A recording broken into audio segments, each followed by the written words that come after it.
Thank you, Prime Minister. Daria Kaleniuk. I had Anti-Corruption Action Center from Ukraine. I passed the border a couple of days ago. I'm from Kiev. Most of my family, most of my team members are still in Ukraine, in Kiev, in Lviv. A woman from my team is now in Bila Tserkva, and she is there with 2 kids. And Russian military is over there, and she's so much afraid that she will be shot. Kharkiv, the city where I was studying, was bombarded today, fully, the downtown square. So you're talking about the stoicism of Ukrainian people, but Ukrainian women and Ukrainian children are in deep fear because of bombs and missiles which are going from the sky.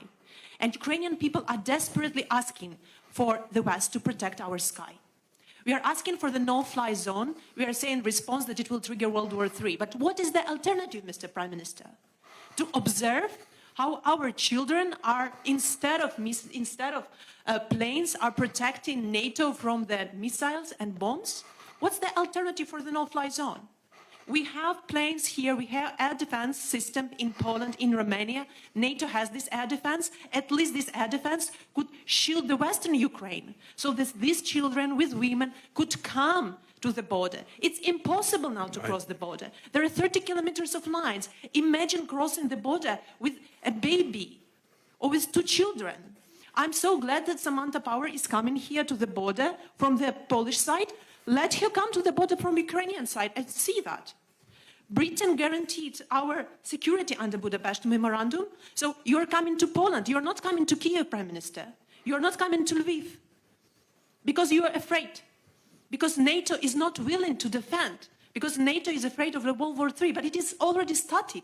And these are Ukrainian children who are there taking the hit. You're talking about more sanctions, Prime Minister. But Roman Abramovich is not sanctioned. He's in London. His children are not in the bombardments. His children are there in London. Putin's children are in Netherlands, in Germany, in mansions. Where are all these mansions seized? I don't see that. I see that my family members, that my team members are saying that we are crying. We don't have where to run.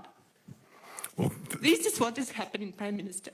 Well, thank you very much for your questions, and thank you for getting here today. And I'm glad that you have been able to get here. And look, I just want to say that I'm acutely conscious that there is not enough that we can do as the UK government to help in the way that you want. And I've got to be honest about that. And when you talk about the no-fly zone, as I said to Volodymyr Zelensky, I think a couple of times, unfortunately, the implication of that is that the UK and would be engaged in shooting down Russian planes, would be engaged in direct combat with Russia. That's not something that we can do or that we've envisaged. And I think the consequences of that would be truly very, very difficult to control. What we can do is all the things that we are doing already, and providing as much help and support to the Ukrainians as we can. And as I said to you earlier on, the UK was the first European country to offer military assistance. Also doing everything we can to tighten the economic noose around the Putin regime, and we were amongst the very first to put that package together. And I have to tell you, I think that it will work. I think that Vladimir Putin's venture is doomed to fail, and I think that it will be extremely difficult for him to continue on the path that he is on.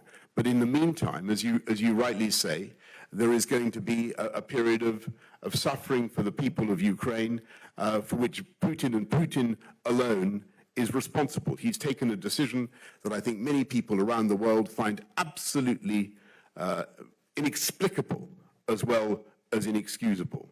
And it will take time, I'm afraid, for us to come through this period.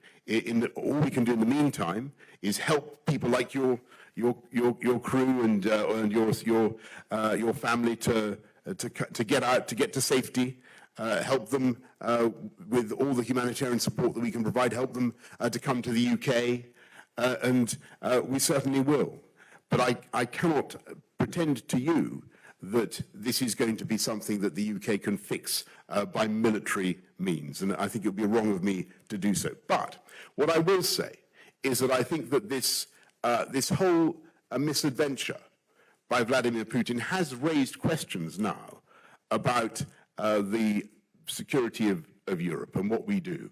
And I think it was entirely reasonable of Volodymyr Zelensky to ask, for instance, for EU membership. And I think that NATO will have to think much more about some of the ways in which we think about European security in the future. Because clearly, if Putin can attack Ukraine in a way that is unprovoked, a completely innocent country, then that has big implications for the world and for the security of other countries as well. And that's why, amongst other things, the UK is intensifying our support, not just for Poland, but for the Baltic countries and for all NATO's eastern frontier. And if Putin thinks he's going to get less NATO, he's going to push back on NATO as a result of this action, he is going to be gravely disappointed. All that's happening as a result of what he is doing is that he is strengthening the resolve, not just of the Ukrainians, but the resolve of the West as well. And to get back to your fundamental question about why isn't the West actually coming and giving direct military support? Well, basically for the reasons that I've given. But I think you will also accept that the crisis, the tragic crisis of the Ukrainians is moving governments and peoples, think of the Germans, think of the EU, to do things that would hitherto have been unthinkable. And that is a measure of the sympathy that Ukraine is currently evoking around the world. And I have no doubt that that sympathy is going to be so strong and going to grow that people will not rest, as I've said, until this injustice is reversed and Putin is seen, not just fails, but is seen to have failed in Ukraine. And I think the whole international community will work together to ensure that your family are able to live in a sovereign and independent Ukraine. And I'm sorry it's going to take time. I'm sorry it's going to be difficult. And I'm sorry for all the tragedy and suffering that you've experienced. But thank you very, very much for coming today and asking your question. I think everybody here has really appreciated it. Thank you.